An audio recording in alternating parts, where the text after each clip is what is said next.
All right, and today is Unit 2, Lesson 2, Interpret Tables.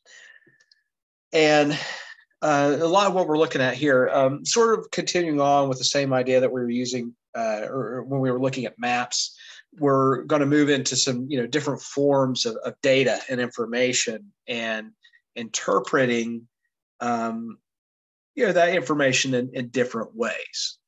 So largely, you think about this the same way as the map, lessons. Just we're visualizing that information in a different way now through tables.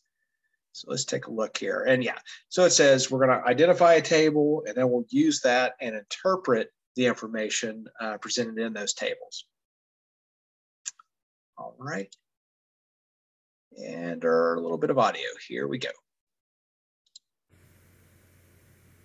One way to present facts, statistics, and other details in a clear, well-organized manner is to use a table. Tables allow authors to visually present information that might be too lengthy or complex to describe in a narrative passage. Tables organize information into rows and columns.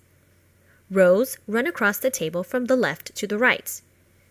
Columns run up and down the table, from the top to the bottom. Reading the title of a table, as well as the headings for its rows and columns, can help you interpret and use the information presented in the table. Yeah, and an easy way to remember, which direction the rows and the columns go. If you think of columns, like columns on a building, they are up and down, they're vertical. So the columns run up and down in a table, and rows, just like rows in a movie theater or like a stadium, are go left to right. And so again, we're visualizing information in a new way. Same kind of idea. We're going to be looking at some historical sort of data and information that we apply to the table. And like it says here, it's a good way, just like a map, when you have a lot of information and it's not effective to put in a bunch of text, right, to explain that information. You got to find other ways to get that to your reader, to present it to your reader. So, maps is one way where you talk about geographic information, right? That's a perfect way to show geographic information.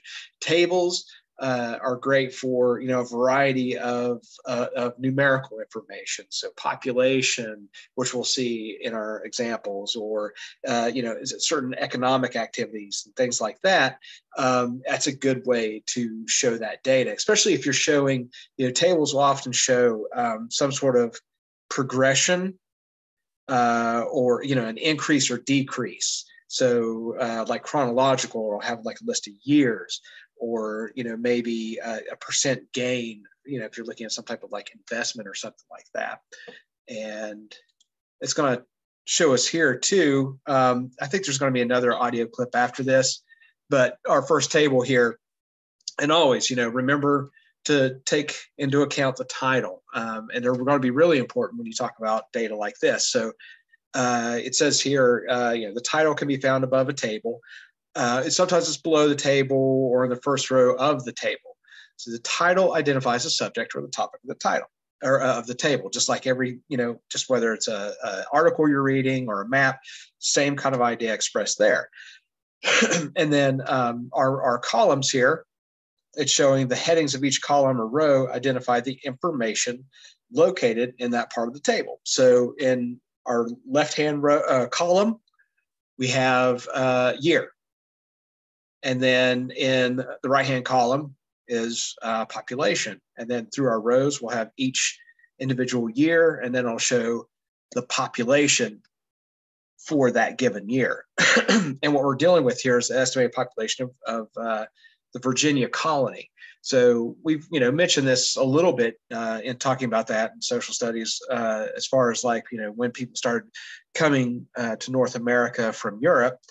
And the Virginia colony, it was started in 1607 with the Jamestown settlement. And that actually predates the arrival of the Pilgrims. traditionally, and just with like Thanksgiving, we just had Thanksgiving, and we think about this tradition of the Pilgrims and the first Thanksgiving, but we often overlook and we tend to forget that Jamestown in Virginia was actually the first British, well, they emphasize that, colony in North America. And it started in 1607. So then the table we have here shows the population increase over the first, let's see here, like 150 years. And we see an incredible growth in population there from 2,500 in 1630 up to 538,000, which would have been right around, right towards the end of the American Revolution. And of course, a lot of that growth in the beginning is going to be from just people coming here from across the Atlantic. And it's not going to be until later where, you'll by the more towards the 1700s and late 1700s is where that's going to be a natural population growth based on, people here and the birth rate going up. But you can see just, between these years, just the amount of growth, the growth explosion that we had here. All right. So, yep. And this is basically going to run down exactly how to interpret that data when we get into our questions in the quiz and the workbook. On the GED test, you have to read and interpret tables and other types of graphics. Let's practice reading and interpreting a table to answer a question. This question asks, the details in the table support which of the following conclusions?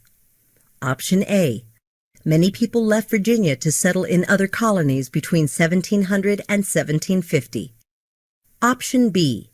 Virginia's colonial population peaked before 1750. Option C. The population of Virginia doubled every 20 years between 1630 and 1690. Option D. Virginia's population grew significantly between 1630 and 1780. The best way to analyze this question and the potential answers is to consider each option. Option A. Many people left Virginia to settle in other colonies between 1700 and 1750. When you look at the population column for the years 1700, 1720, 1740, and 1750, you can see that the population increased each year. The information in the table does not support Option A. Option B. Virginia's colonial population peaked before 1750. Based on the table, the population for 1750 in Virginia was 231,000 people.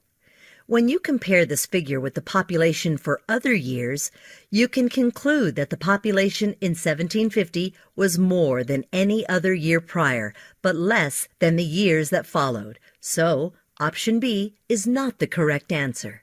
Option C.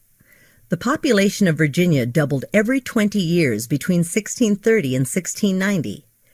To analyze this option, you have to look how much the population increased in each 20-year span, or over each row. If any increase is more or less than double the previous amount, this option would be incorrect. In 1630, you can see that the population was 2,500. In 1650, the population was 18,700. So, the population more than doubled in the first 20-year span. Option C is not correct.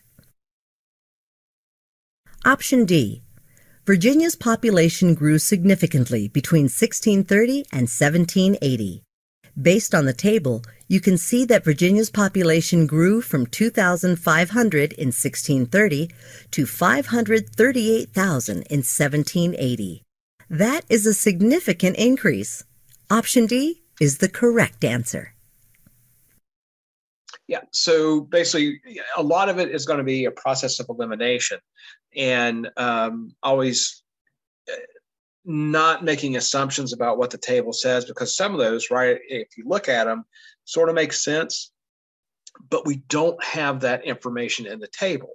So you have to be very careful with looking at those answers and seeing, does that actually say that in the table.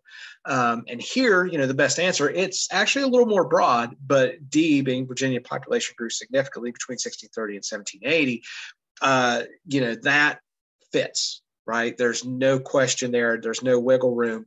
It's certainly broad, but it certainly fits both columns and rows there. Okay. Okay, now we'll go into the quiz. So lesson 2, unit 2, onto the quiz. Hit start. Okay. And right into our same table, estimated population of the Virginia colony. And I believe our first question, well, let's see, what's our test taking tip here? It says the headings of a table's rows and columns determine how the information is related in these sections. Notice that the year in each row corresponds to the population number to the right. Right, so it runs chronologically from 1630 to 1780, and then the population corresponds with each year. So you're reading that left to right. Okay, and looks like the same question we had before. So the details in the table support which of the following conclusions? And we already know that answer, right? It's D as in dog. And she gave us a pretty good explanation of how we track that information and come to that conclusion. All right. So number 1, D as in dog. And we'll get a new table here. So again, dealing with migration into North America, into the American colonies specifically. So the title here, Origins of Migrants to American Colonies from 1700 to 1750. So a little more condensed time. And what we're going to have here is the location on the left column, right? And then the totals in the right-hand column. So in Africa, or from Africa, the number of total migrants was 278,400. And from Ireland, 108,600. From Germany, 84,500. From England and Wales, 73,100. From Scotland, 35,300. And then our other category, which is fairly small, is 5,900. So a total migration of 585,800 from 1700 to 1750. So in about 50 years' time, the population increased from migration in the American colonies to 585,800. And our first question here is, based on the table, from which location other than Africa did the greatest number of immigrants come? So what's our answer there? Ireland. Ireland, right? And so this is probably a good time to mention this too, right? In this case, the columns are organized by the total, right? We see a descending number there from 278,000 down to 5,900. You have to be careful which way it's organized. They could have organized it, say, alphabetically by the location, which would, wind up, moving those numbers around. So they wouldn't be in numerical order or in a descending order like that. So just be careful when you're looking at it. In this case, they're making it a little easy for us because we can just look and see that second number. But keep that in mind, the way the tables are organized sometimes, what you're looking for. And it's going to be fill in the blank. So Ireland, Ireland, is the correct answer for number 2.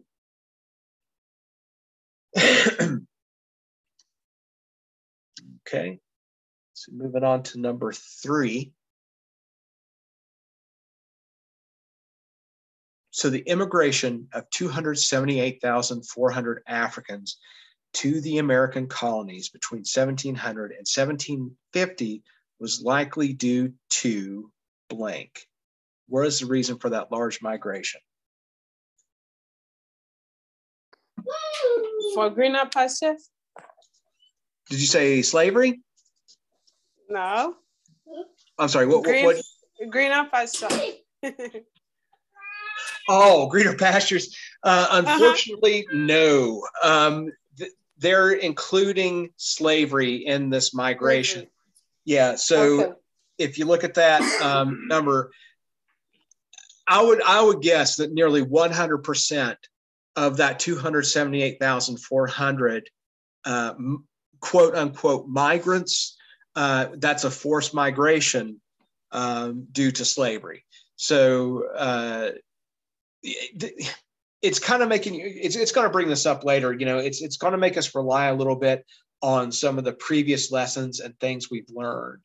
So we talked about, the Atlantic slave trade some in past lessons, and it's going to kind of make you draw on that a little bit in order to think about that. So we know, most of the colonies were settled by Europeans, particularly Britain. And then we see the Irish and Germans and this and that came later. And then, when you see a number like that, it's going to make you think, it's like, okay, what's driving that number? So slavery for number 3, SLAVERY.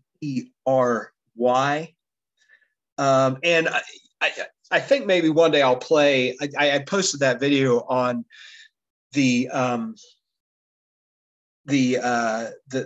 ships coming from Africa to the New World, the slave ships. And the video only takes about 2 minutes. So I'm going to find it again one day and we'll watch it. And it's just incredible. Like there's just all these dots of these ships by the time we get in, it's particularly like the late 1600s and into the 1700s, of all these slave ships coming from Africa into the New World. But anyway, back to our quiz. So yeah, slavery for number 3 and another table. So we're comparing here Britain and the 13 colonies when it came to resources for the American Revolution. So, how we fought. So some of the elements that were in play during the American Revolution for both sides. So, we have Britain in our left-hand column, the 13 colonies in our right-hand column. Our rows are for population, money, army, leaders, location. So population, first off, Britain, fairly well populated by the time of the American Revolution in the later 1700s. 12 million people residing in Britain. Combined, the 13 colonies, we had about 2.8 million people living in the 13 colonies during the American Revolution. So just a fraction of the population of Britain. Money. I've mentioned this before. By this time, Britain is the world power. It is the dominating force in the world. It controls most shipping around the world. It is a sea power.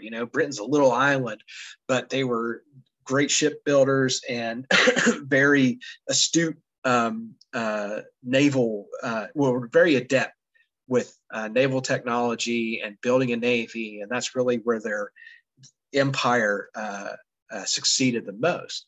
And as a result, they were the richest country in the world due to trade, due to their colonies. They had all the money. 13 colonies, no money to support the war effort. It was even difficult to raise taxes at that time to support the war effort. Very little. So a lot of our money came from France, were loans from France. A lot of our wartime goods were French. The army, in our third row here, large, well-trained army. The British Army was the most professional, well-trained, well-equipped army in the world at that time. We also fought a fraction of that army because they were deployed all over the world in various skirmishes and things. So when we talk about defeating Britain, we really only faced a small part of their army and their military. And then the 13 colonies, they were willing, they wanted to fight, very poorly equipped, and it was basically an all-volunteer force. We didn't conscript soldiers, right? We didn't have a draft until much later. We started drafting some during the Civil War, but then selective service didn't come around until World War I, where all males over the, healthy males over the age of 18 would sign up for selective service, and then you may or may not get drafted, which ended right after the Vietnam War. So it was very difficult to raise an army to fight. And then leadership. Our leaders in our fourth row. So many skilled officers, just, it was a professional army. They had schools to train their officers. They were well educated. And then the 13 colonies, few officers capable of leading. We just didn't have the training. We didn't have the professional military education for our soldiers. And most of their experience came from the 7 Years' War, or the French and Indian Wars, it's called. It was in the 1760s, like George Washington, that got his military experience there. So experience was a problem. And then location. So for Britain, they had, I mentioned this too, the Atlantic is a great barrier between the North America and any enemies. It takes a long time to get here. So it's a vast, strange land for Britain without nearby supplies, right? Most of their supplies are going to come from overseas. So that's always an issue. Of course, they could always get stuff from Canada too, since that was a British colony as well. And for the 13 colonies, it was familiar land. They didn't have to worry about travel, right? They're fighting there on their home turf. But even still, the supplies were limited. They could rely on farms to some degree and things like that. But, all in all, not a lot of money to support the American effort in the war. Okay, so based on the table then, which of the following look like the most likely outcome of the war? A, the colonies would win. B, the British would win. C, a truce would be declared. Or D, the 13 colonies would expand. B, right? So it did look like the British would win. They were the most powerful, most well-organized military, all of that. And largely, they just gave up on us. They just figured we were more trouble than we were worth. And that's largely why King George just decided to, come to a truce. It just, Britain being Britain and being the most powerful country in the world had their hands in elsewhere, and we're getting more money and resources elsewhere. So it just didn't make sense to keep, throwing money at these 13 colonies to fight this war. So we just outlasted them. And that's basically how we gained our independence. All right. So number 4 is B, as in boy. And 5, our last one on the quiz here. So based on the table, in what area were the colonists most prepared? They had the most people. B, they had the largest budget. C, they had many trained military officers. Or D, they easily could locate their supplies. they did have a lot of people, but I think it's D. D, yeah, D is in dog. What little supplies they had, it was easy to move them, and right, it was familiar terrain. They knew the ins and outs of the colonies and how to move things, people. They did have answer to 3. the answer to 3. Yeah, 3 was slavery. So immigration of 278,400 Africans to the American colonies was likely due to slavery. That's number 5. That's the last one. I'll go ahead and submit the answers, and I'll run through all of them real quick. Okay. Also, one thing I want to mention here too, as we're looking. So number 1 was D as in dog. If you're doing these on your own, say you miss class or you're going back and you're reviewing, keep in mind there's some great information when it gives you the answer, right? So right under here, it has this text box. And it's good for review. It'll give you the correct answer, and it'll give you a reason for that answer. And it's the same thing for, every one of the classes, whether it's math, science, social studies, or language arts. So for review, a great little bit of information to look through to help sort of reinforce the ideas we're going through here. All right, so 1 was D as in dog, 2 is Ireland, 3 was slavery, 4 is B as in boy, and 5 was D as in dog. Okay, and that will lead us into the workbook. So sliding over to the workbook, Unit 2, Lesson 2. And then it restates our lesson here. Table presents important facts or details in a visual format. Rows run left to right, columns run up and down. By interpreting tables, you can draw conclusions about the subjects or topics presented. Tables can be read from top to bottom and from side to side, depending on how you're looking at the information. So be sure to determine what the headings for each column or row of the table mean. Carefully study the facts and details in the table. So just reinforcing that. Remember to look at your titles. Remember to look at the names of the rows and the names of the columns. Okay, and a small column here, or I'm sorry, small table. So by refining the skills, you're going to improve your study and test taking abilities. These are going to be featured on the GED exam. Our title. So our text box, a text box, based on the title of the table, you can determine that the table will detail regional colonial agricultural products, right? Colonial agricultural by region. Definitely focusing, and you can see again how we're tying in that history aspect with our social studies. We did this with the maps. We're focusing in on that the era of colonialism in North America. So our title is Colonial Agriculture by Region, circa, which basically means estimated, about, so right around 1700. And here, B says tables are particularly useful for comparing information. In this case, the headings indicate that the table compares main crops grown in different regions of the colonies. New England, the middle colonies, and southern colonies. And I think when we switch over here to the workbook, I'm going to make sure that you guys understand, where those areas are a little more, we kind of somewhat understand, when we're talking about New England, when we're talking about middle colonies is a little different. And of course, the southern colonies. So I'll pull up a map. We'll take a quick look. Okay. And our text box here says land and climate played an important role in determining the types of crops that could be grown in each colonial region. Crops did not thrive in New England's cool climate and rocky soil. However, colonists did grow corn in the region. The milder climate and more fertile soil of the middle colonies allowed colonists there to produce many grains such as wheat, and the southern colonies also had fertile soil as well as a lengthy growing season.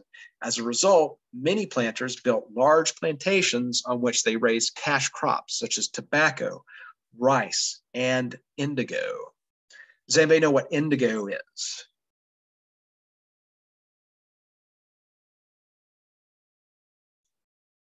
Any thoughts on that? So indigo is, you probably hear it referred to as collar, which is exactly what it was used for. It's a flowering plant, and there's several varieties, but it produces, a blue type of dye. And like the original, like now we use a lot of synthetic dyes, but like the original blue jeans, where they'd use an indigo dye from those plants. So that was one of the big crops at that time. Dye was really, they were really expensive. So like the British soldiers wore those red coats, and that was part of their professionalism because those weren't cheap. Dye wasn't cheap. One of the more rare colors was purple. So you'll hear like royal purple because that tended to be the color of royalty. Because those dyes were really expensive. It was a very, I think it was another plant that those came from. So, you know, it cost a lot of money to have something dyed purple at that time. So that's why we tend to think of that as a royal color. Okay, so we'll start the workbook now. And I'm going to try to pull up. So if I put New England colonies, let's see, quick look here.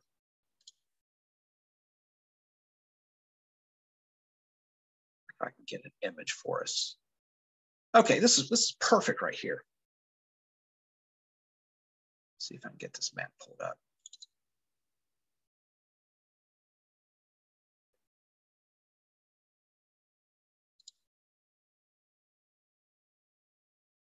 And if my internet will work, come on now. No, it's not that slow. Well, maybe not this one. Let's go. Let's try this one. Maybe I can just open the image. There we go. Yeah, so this is a perfect breakdown. So the New England colonies are in that pinkish color. So Maine, New Hampshire, Massachusetts, Rhode Island, and Connecticut. So when you hear the New England area, that's typically what they refer to. Middle colonies, New York, Vermont, Pennsylvania, New Jersey, Delaware. They have it broken into a fourth, Chesapeake colonies. I would probably, for our purposes, put middle colonies, Maryland and Virginia Virginia is probably considered a southern colony, and Maryland would be put into the middle colonies. So your dividing line would be right around here. And of course, the southern colonies always are going to be North Carolina, South Carolina, and Georgia. So it might be a little bit subjective, where do you put Virginia? Oftentimes you're going to hear it referred to in the South. So kind of keep that in mind as we look at our table here for this information.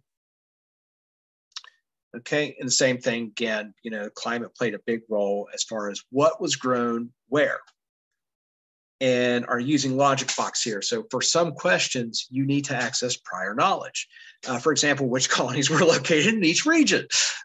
This information is not presented on the page. You have to use what you already know about American history. So this is what I mentioned, we're building that knowledge. We're, keep in mind when we move from lesson to lesson that what we just encountered needs to be accounted for, right? You need to continue to process that information and be able to use it. And what we keep running into with social studies, as I've seen, is knowing your states. So it would be a good time to refresh yourself and look at a map and make sure particularly for the U.S. that the location of the states. And I tell you, that's something that a lot of people have a difficulty with. I don't know if it's just not taught as much anymore. But knowing the location and names of states is just something that I think probably needs to be maybe focused on a little bit more in school, because a lot of people struggle with that. Okay, so moving on to question 1 here. So what was the main crop grown in the middle colonies? Was it A, corn, B, rice, C, indigo, or D, wheat? D. D, middle colonies. So middle colonies here, is wheat, because it had that milder climate. Now most of your wheat's going to be grown in the Midwest. So D is in dog for number 1. All right, our same table and our same text. So number 2, in which of the following colonies would crops have been the least likely to thrive? So A, Rhode Island, B, Georgia, C, Pennsylvania, and D, Virginia. So here, A. drawing on other information, right? Was that Grace? Did you have the answer? Yeah, A. A. Yeah, A, Yeah. Rhode Island. Yeah, so that's one of those things you have to think about. Okay, New England, Rhode Island, Georgia, South, Pennsylvania, Virginia, that middle colonies. So knowing that prior geography is going to be important. So A for number 2, Rhode Island. Rocky soil, not great for growing. Okay, and new table, colonial populations of enslaved people. So here, our first row is the colonies, right? Connecticut, New York, Maryland, Virginia, South Carolina. The second one we have, it's based on time. So the columns 1720, 1750, and 1770. And then our rows across will show the population of enslaved people there. So steady growth, obviously, between the year 1720 and 1770. Connecticut had the least amount. And again, we were organized here. The data is organized by increasing numerical, right? So Connecticut had the smallest number at every point. New York the next, Maryland the next. Virginia is actually the largest. And okay, so it's actually not necessarily completely numerical because South Carolina did not have as many at any time as Virginia did. So that's the one exception there is at the bottom where South Carolina did not have as many. All right, let's look at our question here. So based on the table, which statement is accurate? A, South Carolina's population of enslaved people doubled between 1720 and 1750. B, New England colonies typically had larger populations of enslaved people than the middle colonies. C, Virginia's population of enslaved people increased by more than 150,000 between 1720 and 1770. Or D, Connecticut's population of enslaved people began to decrease after 1750. C. Yeah, C is in cat. Yes. And yeah, so C. So this is, it follows along, and I think we might have a question here about it later on, but basically you didn't have the number of slaves in the northern colonies because they were largely, used, they were forced labor on farms and plantations. So those larger areas where you had the outside labor needed to plant and harvest and tend to those big crops. So like tobacco, rice, sugar, eventually cotton, all that. That's where the enslaved population was being worked. So that's just basically where you had your higher population of enslaved people. And which colony's population of enslaved people increased the least from 1720 to 1750? So A, South Carolina, B, New York, C, Maryland, D, Connecticut. So which, D? Yeah, D is in dog, Connecticut. And again, rolling this information together, right? It's all about continuing that, kind of connecting the dots. We talked about that migration of enslaved people. Now we're dealing with where they were. Where did they come to once they got to North America? The when, where, why, and how questions, right? Why were they here? What were they doing? Where were they? So D, Connecticut. We know there was the least out of our table. People increased least from 1720 to 1750. So D is in dog. Same table. Which colony's population of enslaved people increased the most from 1720 to 1750? Was that A, New York, B, Virginia, C, Maryland, or D, South Carolina? B. Hey, as in Virginia. boy. Right, B, as in boy, Virginia.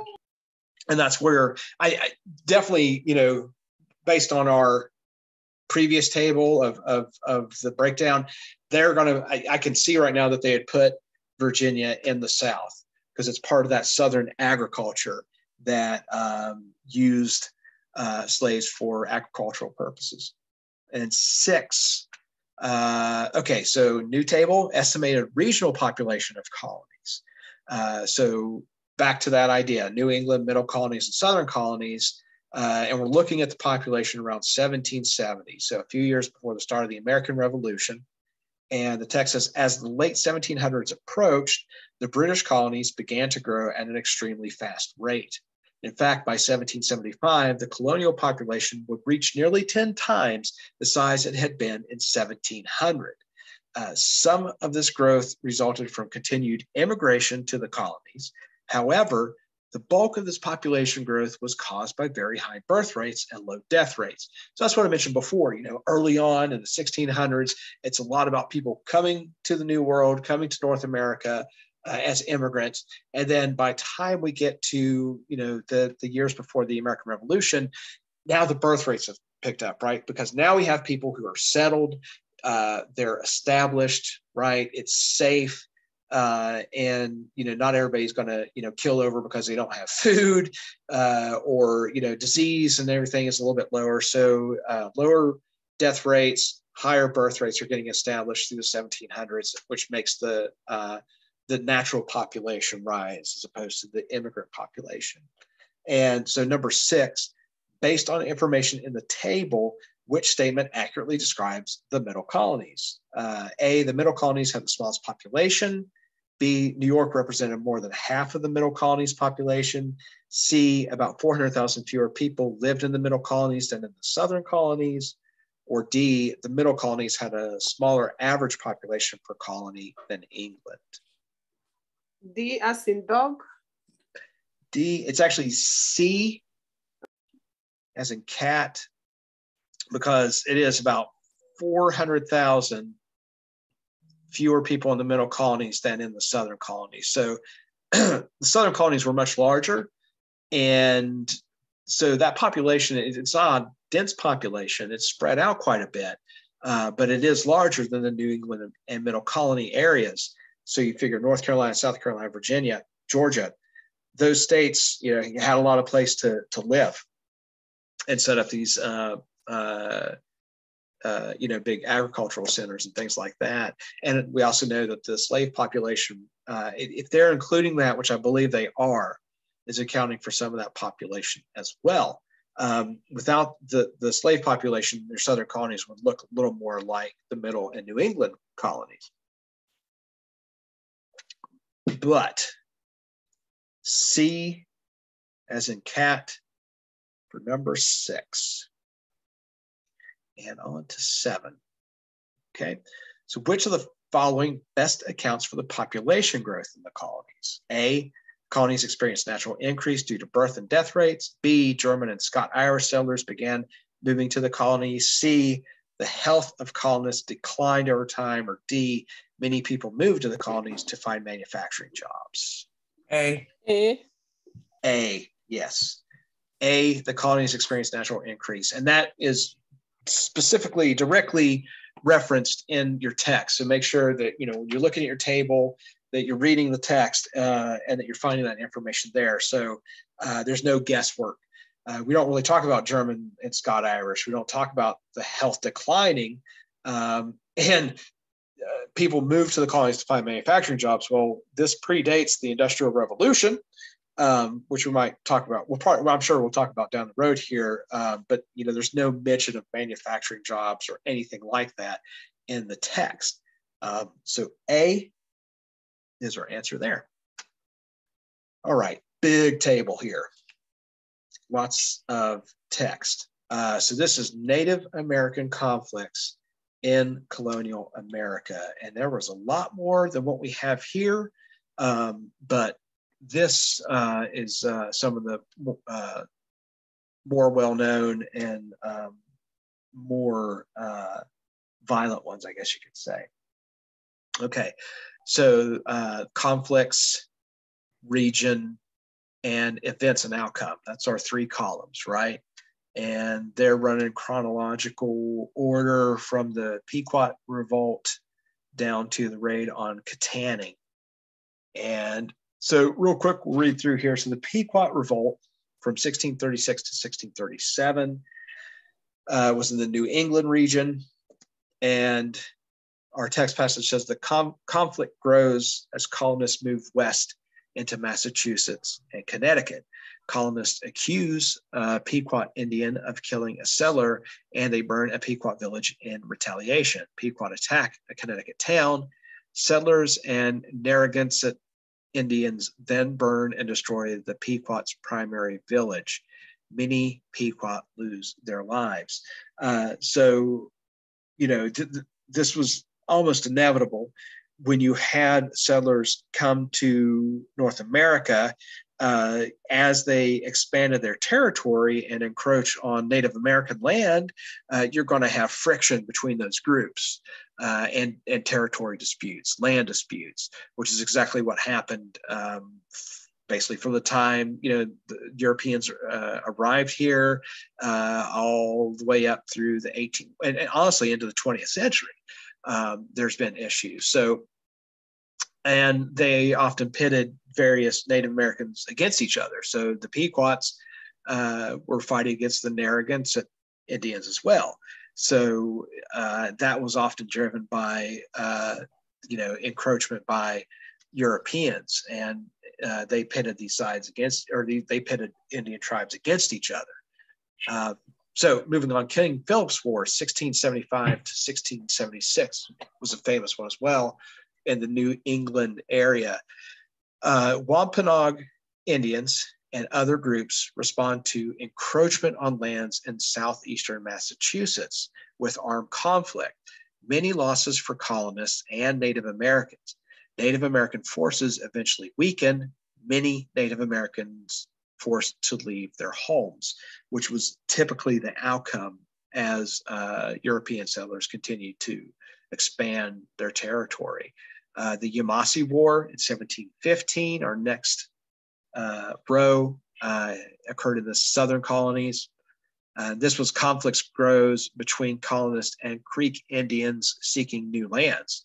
Colonists enlist help from Cherokee and Yamasee Indians to defeat the Creek Indians. So again, pitting Native American tribes against each other.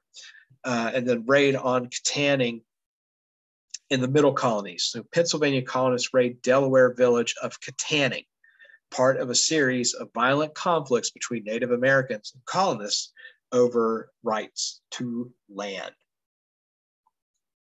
And our first question there, based on the information in the table, the earliest conflict between Native Americans and the colonial Americans occurred in the region of New England.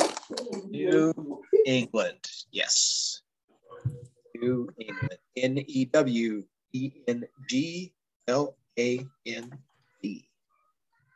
That's number 8, England. Okay, and number 9. So during the Yamasee War, colonists fought the Creek Indians and defeated them with the help of the, which tribes?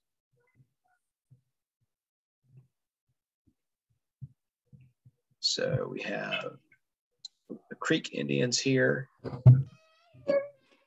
Who were the other two? Cherokee. Yep. And the one with the Y. Cherokee and Yamasee. Yep, there you go. So Cherokee.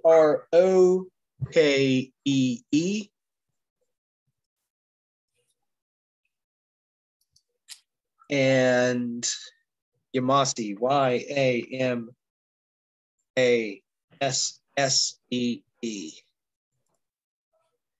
I grew up thinking that I had Cherokee blood. My mother always told me that my great grandmother was Cherokee, And then I did a DNA test, and there is zero Native American blood in me whatsoever, which it doesn't necessarily mean that I didn't have Cherokee, ancestor somewhere, but all of my DNA comes from Northern Europe. I'm good Viking stock, apparently. So Cherokee and Yamasee for number 9. But it also means I burst into flames when I get out in the sun.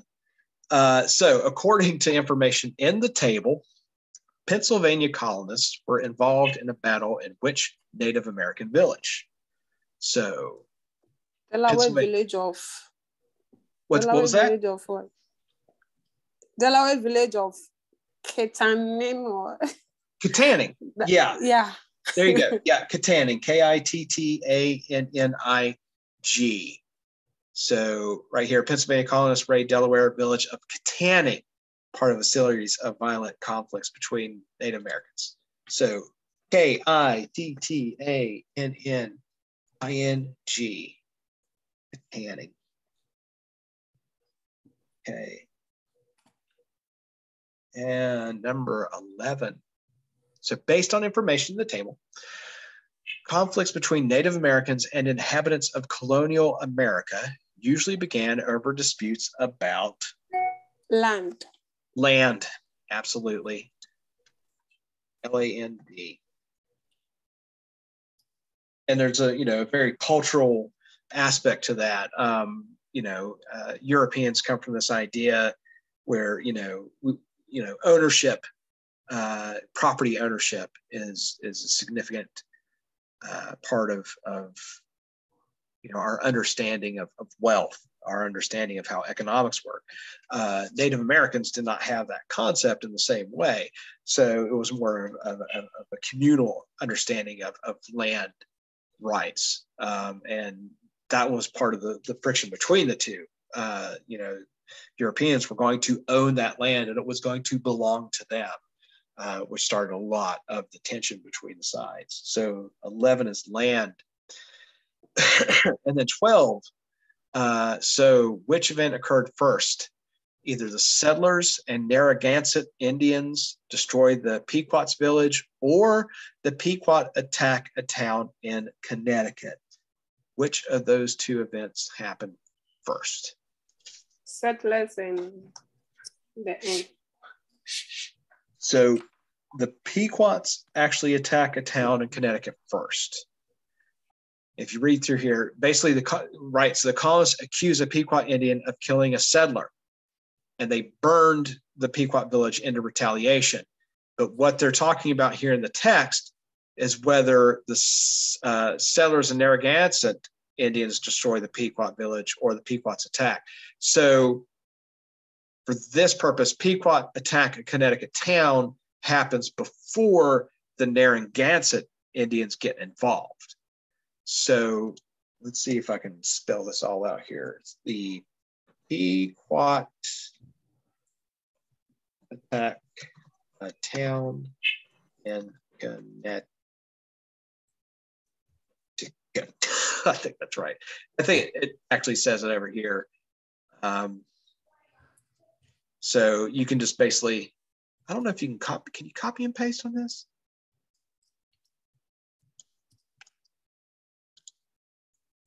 I'll back that out and see if it'll let me copy and paste.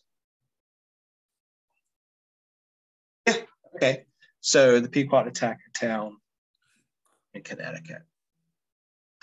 All right, that's number 12.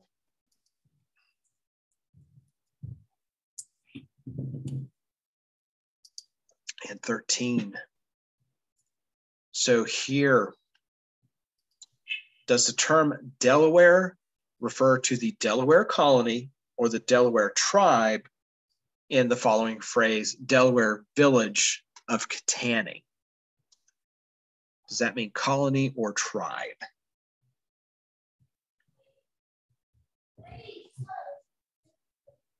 The colony? It's actually the tribe. It's one of those you kind of have to reason through. Tribe. We're talking about Pennsylvania colonists, which kind of signals that we're still in Pennsylvania when we're talking about raids, and it's the Delaware tribe. It's a Delaware tribal village of Kittanning that's being attacked. That was a little bit tricky. But 13 is tribe.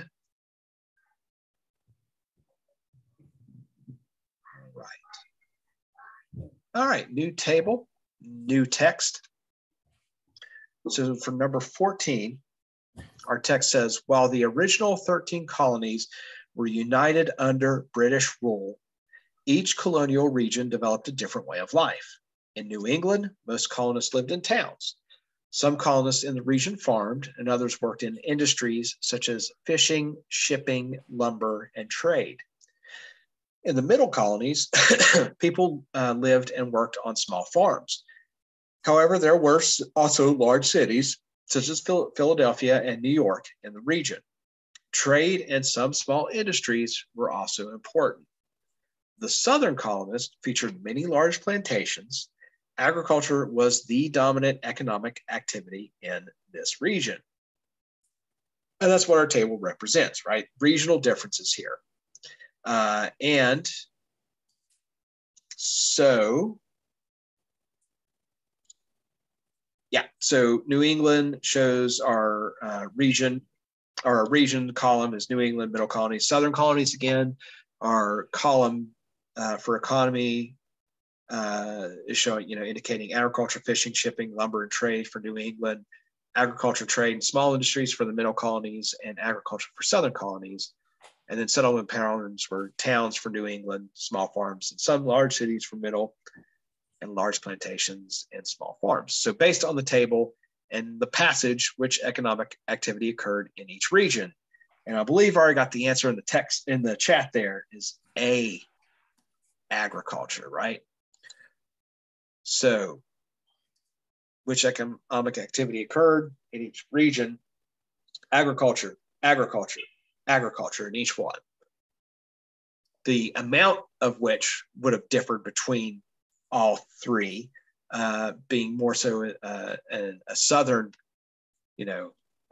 most of their economy was agriculture, but it did occur in all three. Okay. So for 15, the second column of the table contains information about which topic? So A, New England colonies, B, middle. C, yeah. C, economic activities of each region. C as in cat. All right. Moving along. Same, I think we'll finish out the rest of the questions with the same table here. So in which colony might people be more quickly informed about news and events? So that one you kind of have to think critically about.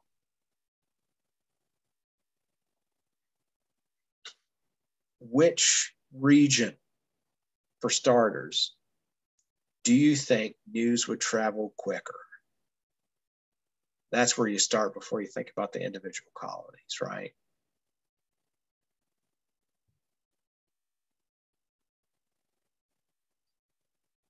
Imagine news from Britain. Where do you think it would have arrived first? And how does news spread today? C, Massachusetts. C, yeah, C, Massachusetts. C is in cat, right? At that point, you're gonna, your population density is how news is gonna spread. It's gonna take a lot longer to get information or news around South Carolina and Georgia, because even though there's more people, it's more sparsely, the population density is spread out, right? It's much sparser. Around the Massachusetts, around the New England area, you get news from overseas coming into the ports there. And, it's much easier to transfer because your population density is a lot higher. So C is in cat for 16. 17. What information could you learn from the passage that you could not find in the table? So A, the number of people living in each colonial region. B, specific examples of large cities in the middle colonies. C, the types of plantations found in the southern colonies. Or D, the industries in the New England colonists worked.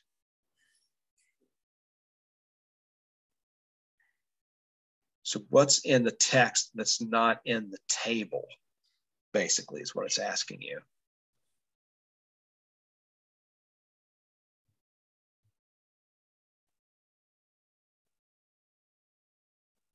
So it never says anything about B. B is in boy.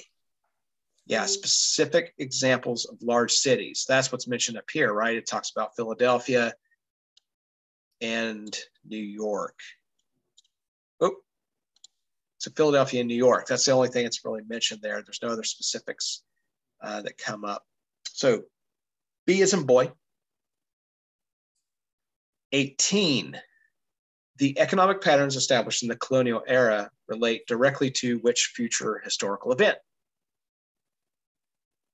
French and Indian War, the American Revolution, the Great Depression, or the Civil War? So looking at the economic patterns here.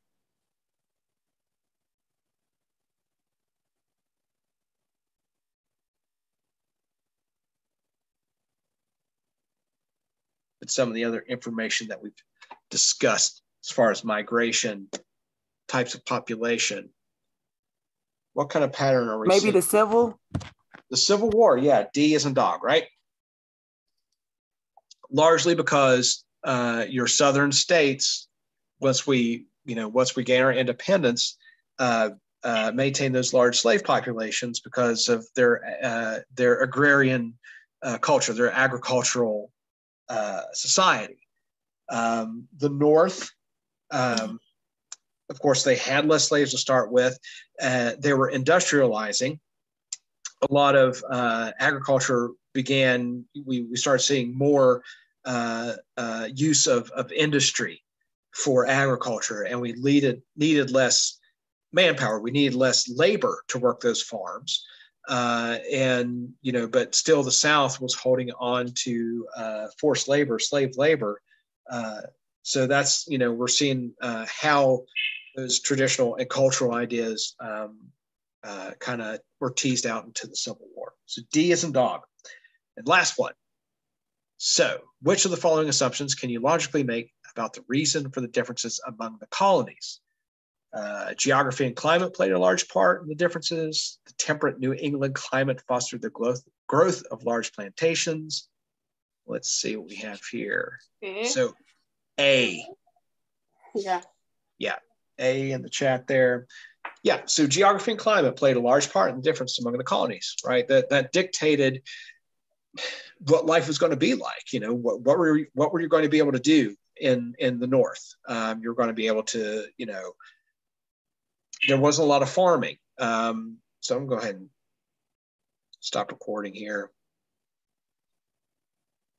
Maybe I'm going to stop recording. There we go.